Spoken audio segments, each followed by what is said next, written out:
Good morning, children. We are on to the last lecture of alkenes, and in today's video I will be discussing ozonolysis and polymerization. So first I'm beginning with ozonolysis. Now what is ozonolysis? Ozonolysis is when ozone is passed through alkene. That means if you take alkene and ozone is passed through it in the presence of some inert solvent. The inert solvent can be CH2Cl2, it can be CHCl3, or it can be carbon tetrachloride at some low temperatures. Okay, when ozone is passed through alkene in the presence of some inert solvents, any of these, you can take dichloromethane, trichloromethane, carbon tetrachloride at low temperatures. This alkene will first, get oxidized, and it results in the formation of ozonides. These ozonides which are formed are highly unstable. These are highly unstable and are explosive.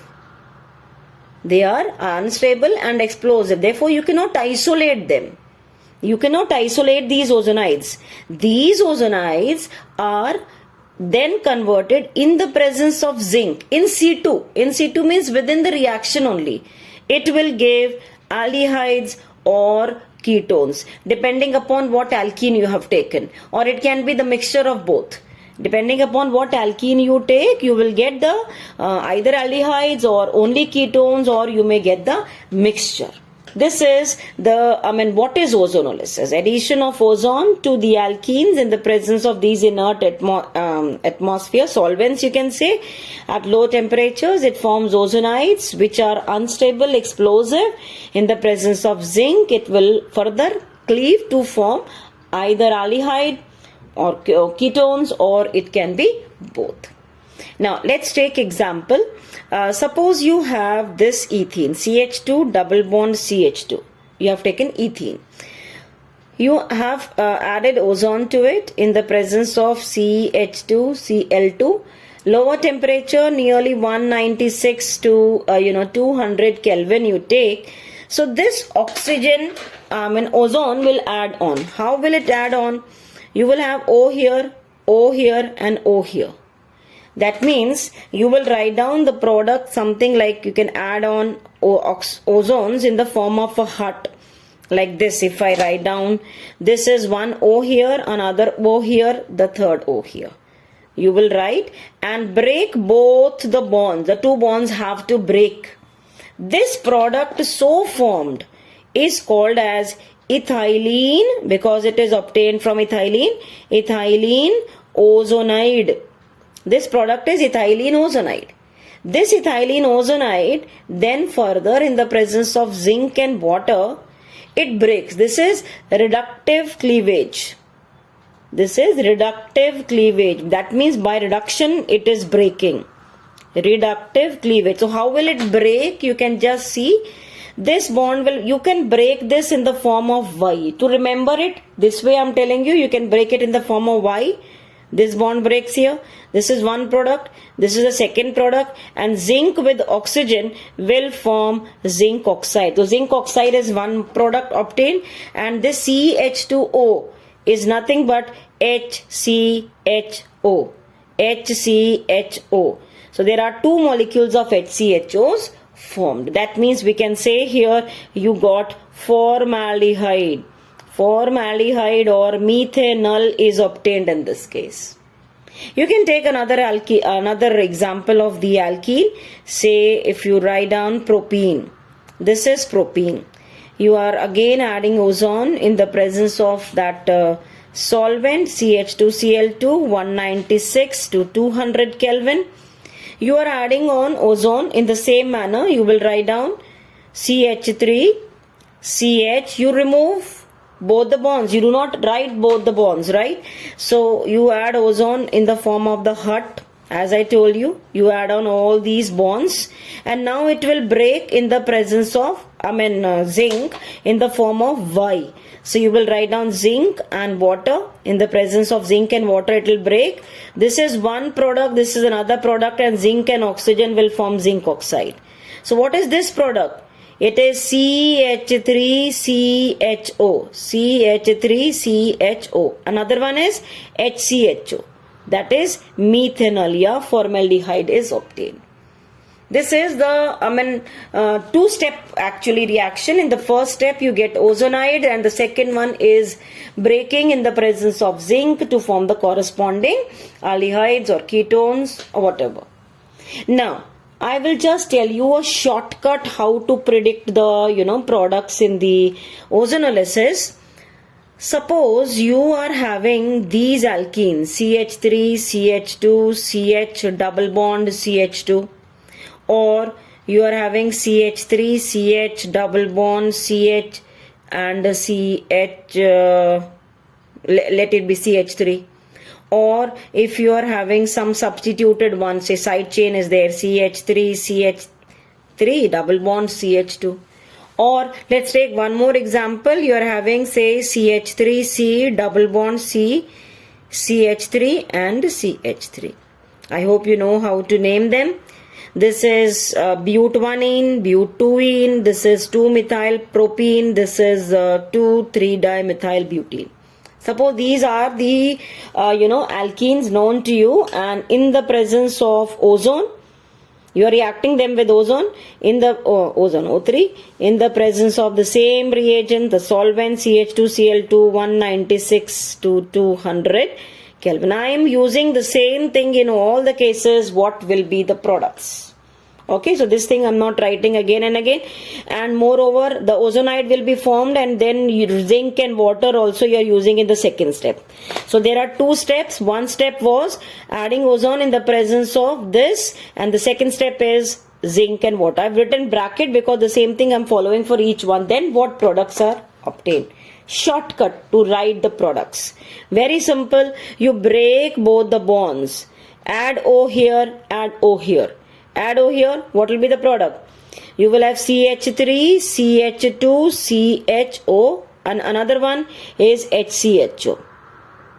Break both the bonds, add oxygen the either side. Here also, break both the bonds, add O here, add O here. So the products here will be, in the second case, CH3CHO plus CH3CHO. CH3CHO you are adding, O you are adding. Same way, break both the bonds, add O here, add O here. Now just copy down what products are shown. CH3, here CH3 double bond O, and this one is HCHO. Another case, you break both the bonds, add O, add O. So the products are CH3CO, CH3 you are getting 2 moles, so I am just writing 2 in front. This is one way the question can be asked, where alkene is given and you are asked to write down the products. What will be the ozonolysis products? Apart from that, of course, zinc oxide will be formed in each case. Okay. Now suppose you are given this alkene and ozonolysis is to be done in the presence of zinc and water. Means there are 2 bonds, 2 double bonds. There is a double bond here. Then, no issues. You break this bond, add O here, O here. Break this bond, O here, O here. Just copy the answers now. This is HCHO. Even this side it is HCHO, two molecules of HCHO, and in between you have CHO, CHO. This is glyoxal. Plus you are getting 2 molecules of methanol, that is formaldehyde. Even in this, break this, O, O, O and O. You will have this product as CH3CHO, this one as carbon dioxide, this another one as HCHO. Now, another interesting thing, in case you are given the product, suppose you are given these are the 2 products, CH3CHO and another CH3CHO. You are getting say 2 molecules of acetaldehyde. What alkene on ozonolysis will give this product? A reverse way question can be asked.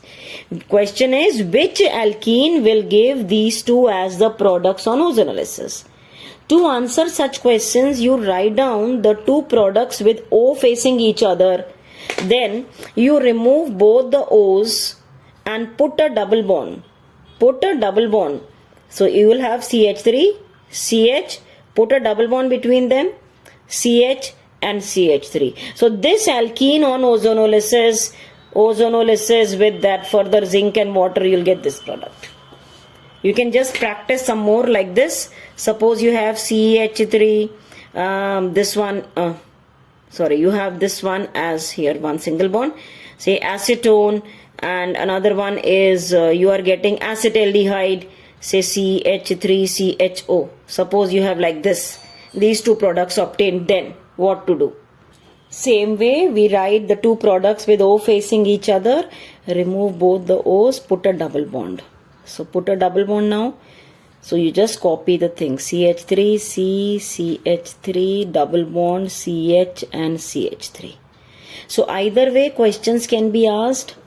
Alkene is given, what will be the ozonolysis products, or products are given, which alkene on ozonolysis will give this product.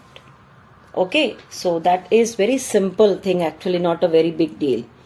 Now moving on to the last reaction of alkene, that is polymerization. Polymerization. Now what is polymerization? As the name itself says, when N ethene molecules, actually it is for alkene, since we are talking about ethene, we are writing, it can be propene also. Okay, so we can take N ethene molecules, they undergo polymerization at higher temperatures, nearly 473 Kelvin, high pressure 1500 atmosphere. In the traces of oxygen traces are only required. So N-ethene molecules will polymerize and they result in the formation of polyethene. This is the formula. It is polyethene, we can say. Polyethene. It is widely used for making the plastic bags, plastic films, and various other places where the plastic can be used, squeezy bottle, toys, etc. You can have the simple propene also undergoing polymerization. Propene is CH3CH, double bond CH2. So N-propene molecules can polymerize in the presence of peroxide, you are heating them, or in the presence of Ziegler-Natta catalyst. Ziegler-Natta catalyst. Okay, in the presence of this, many of the propene molecules can polymerize. Now what is Ziegler-Natta catalyst? It is titanium tetrachloride and triethyl aluminium. Triethyl aluminium, titanium tetrachloride. This combination is Ziegler-Natta catalyst. Okay, so N of these molecules, propene molecules, will undergo polymerization and they result in the formation of polypropene, CH2, CH, CH3, whole N. Is this clear? Okay, this was polymerization. So two enough actually. In your textbook you have only two, ethene and propene. This is N propenes. They will form polypropene. This is forming polypropene. Okay, so they also have lot of applications. Polypropene they use for making ropes, seat covers, etc. Apart from that, you have all the other polymers. You have a separate chapter in class 12 polymers. So there we will talk about various other polymers of alkenes, because alkene is the base component for large number of the polymers. So with this we have completed alkenes also. Okay, so please practice now alkane and alkene. So that part I have completed everything, and for alkynes I will be covering alkynes and benzene. They are left over. So these two topics I will be covering in the upcoming lectures. Thank you.